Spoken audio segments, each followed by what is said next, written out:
We open in a van parked outside a supermarket in a small town called Buck Lake. A team of people with guns is going over their plan. They have intel that their target will be inside Hastings Supermarket tonight. Inside the store, the manager Tarky is closing up, and quietly stuffing some of the store's cash down his pants on the way out. An employee named Benny heads to the back to check for any remaining customers and finds a coworker dead on the floor and another one with his hands up. Before he can process that, a woman named Dr. Sterling puts a gun to the back of his head and tells him to get down. Up front, a man named Logan pulls his gun on everyone in the store while filming it all on his phone. His teammate forces a customer who tries to leave back into the store. Another team member named Spooky starts moving through the aisles grabbing shoppers by the head, using some kind of psychic ability to read their minds. He's looking for something specific. He hasn't found it yet. A man named Aaron gets on the speakers. He announces this is a robbery. All doors are chained. Anyone caught on their phone gets shot. A shopper ignores this immediately and gets shot on the spot. When Spooky checks a middle-aged woman, she panics and bolts. Spooky confirms she's the one they're looking for. Aaron drops her with a single shot. But there's a problem they don't know about yet. In the cleaning products aisle, a cop named Officer Chambers has been shopping in plain clothes. He's been watching all of this happen in front of him. When one of the thugs turns his back, Chambers shoots him and quietly calls for backup. Aaron notices his partner isn't answering the radio and heads toward that aisle. Chambers spots him and opens fire. Aaron and Logan shoot back. Chambers runs.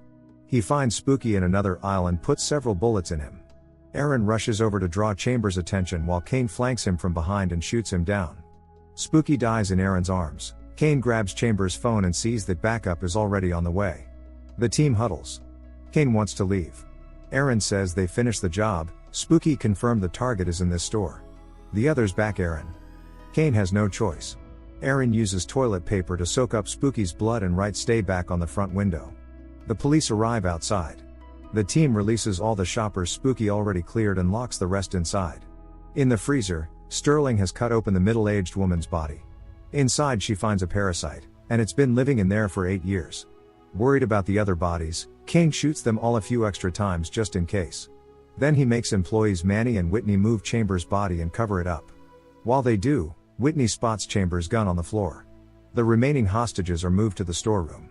Aaron decides that without Spooky they need a new spotter, a woman named Charlotte, who parted from the group on very bad terms. Kane is losing his mind with impatience and snaps at any hostage who makes a single sound. While they wait to reach Charlotte, Aaron says they'll use the snip test on everyone in the meantime. Outside, the cops are interviewing the released shoppers. Detective Seth is processing the scene when he realizes his stepdaughter Whitney is still inside. He wants to take over everything immediately. Officer Moody reminds him this isn't the city, they don't have those kinds of resources out here. In the parking lot, they find the team's van. The amount of ammunition inside stops them cold. There's also a camera and a box of tapes. The van is registered to Aaron, a widower and former employee of Jet Propulsion Laboratories. Back inside, the team gathers supplies for the test.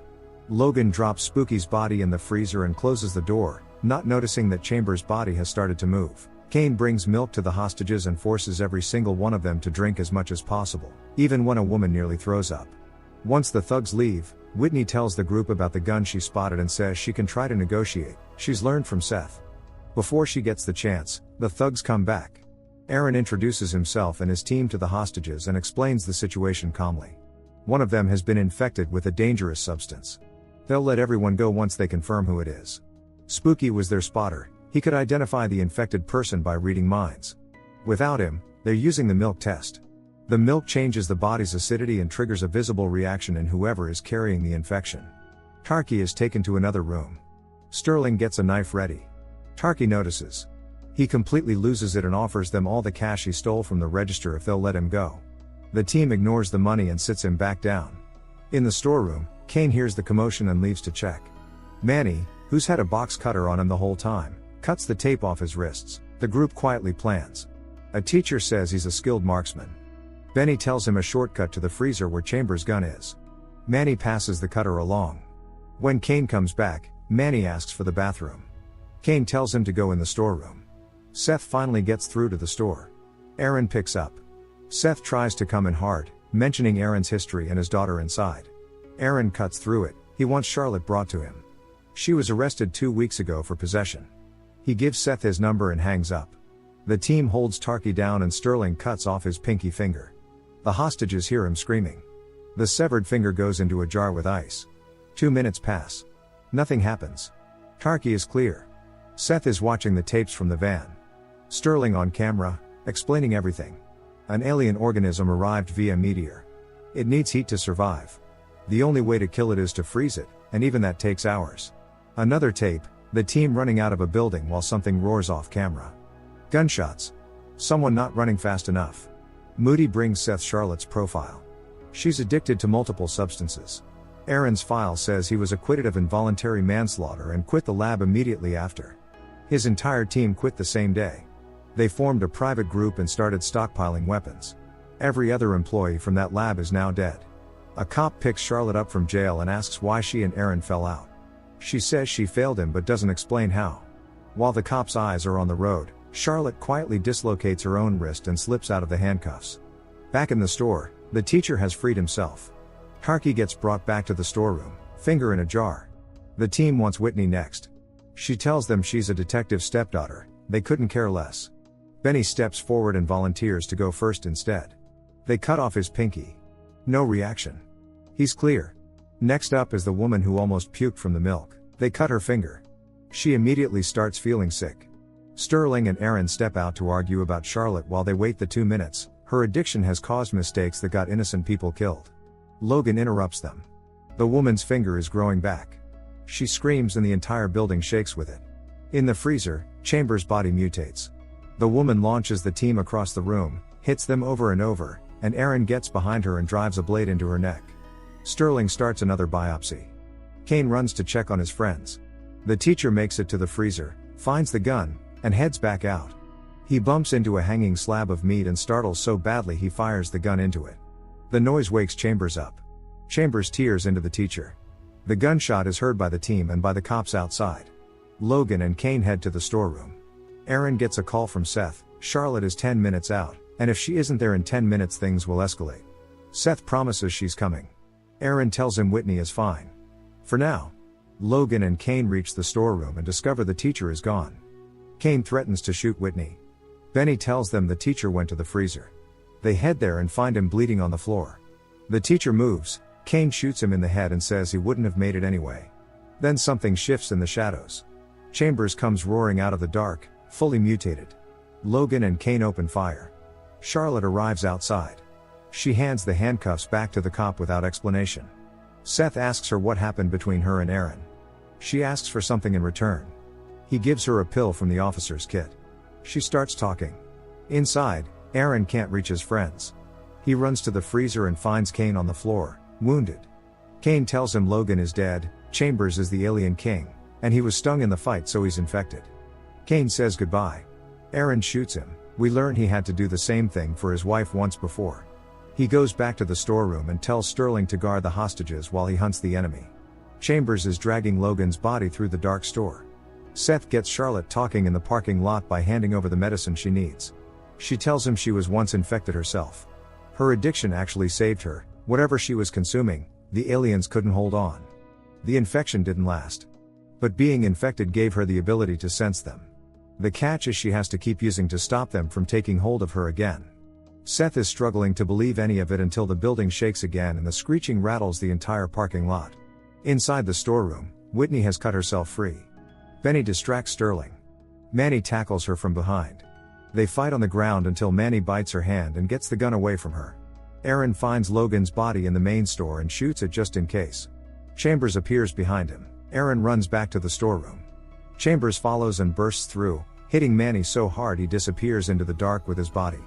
Seth keeps calling. Aaron won't pick up. Charlotte tells Seth that sending his cops in would get everyone killed.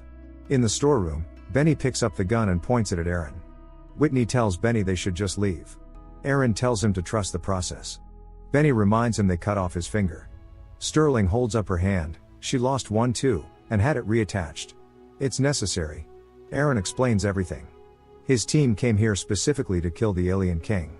When the king dies, the females stop reproducing. The aliens die out. That's the whole mission. Seth keeps calling. Aaron tells Benny that with Charlotte they can end this in 10 minutes. Benny agrees. Aaron tells Seth he'll exchange one hostage for Charlotte. He checks with Charlotte first, she confirms Seth is clean. He tells Seth to come in for the exchange and hangs up. Aaron and Sterling get ready. Whitney doesn't trust any of this. Benny watched Chambers mutate with his own eyes and says they have to kill the king. Whitney looks terrified. The group moves to the storeroom door. Blocked. They take the long way to the back door. On the way they find Manny's body. Aaron shoots it a few times just in case. The back door is blocked too. Front door is the only way. They move through the main store. Something's in the shadows.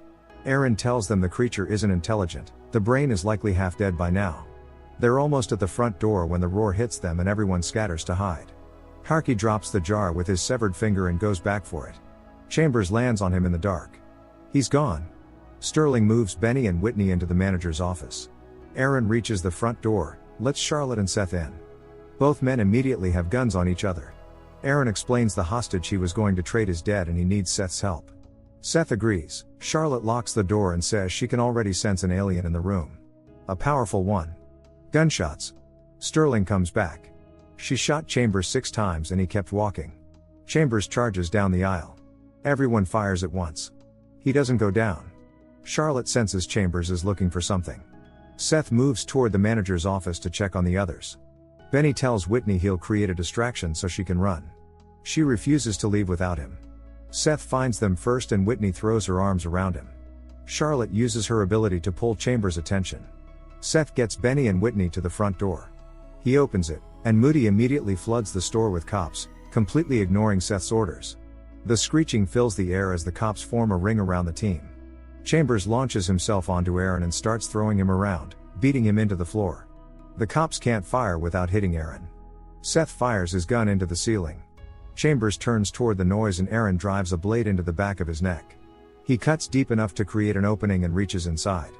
He pulls out the alien. It's small. It's incredibly strong. It takes Aaron down. He knows he can't hold it. He tells Seth to shoot. Every cop opens fire. The alien dies. Seth goes down with it, badly wounded. Aaron, lying on the floor, asks Sterling to end it. She cries and shoots him. Seth arrests Sterling. She tells him there are still female aliens out there, still loose. He says he's following the rules and will try to prove her story to the law. Charlotte crouches over the alien's body and goes still. Then she grabs the radio and starts screaming into it. This isn't the king. This whole time, it wasn't the king. In the police car outside, Benny hears the message come through. He looks at Whitney sitting across from him. She's the only one who was never tested. The door is locked. He can't get out. He raises the gun. Whitney turns around slowly. The veins in her face go black. She tells him she's always loved him. Benny screams. Make sure to like and subscribe for more notifications. Until next time. See you soon.